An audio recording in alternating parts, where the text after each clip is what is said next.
Hey guys, Angie here. As you can see, I have recently drained my hot tub. I did a line purge to flush out all that biofilm. After you do that, the next thing you want to do is wipe down your shell. Biofilm can actually stick to your shell and you might not even see it. The product that I use for that is Eco 1. This is foam free, non-toxic, and it's super easy to use. You just spray it on, wipe it off with a soft cloth, and you're good to go. You can use this on your shell, on your jet packs if you have removable jet packs. You can also use it on your spa cover as well.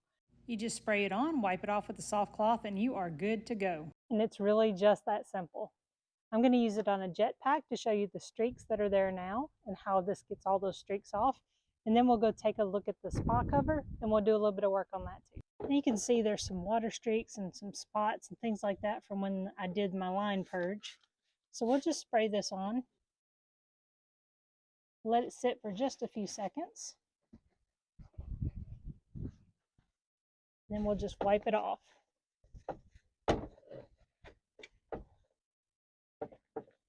And the good thing about this is it does not affect your water chemistry.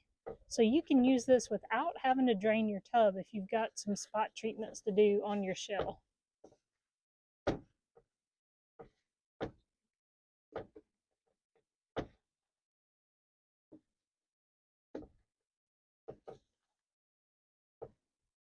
Now that's got a really nice shine to it again.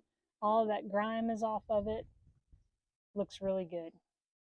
You can see I got a little bit of grime and buildup starting to form here, so I'm going to give it a real liberal spray with this product, a little bit of elbow grease, and a much cleaner cover.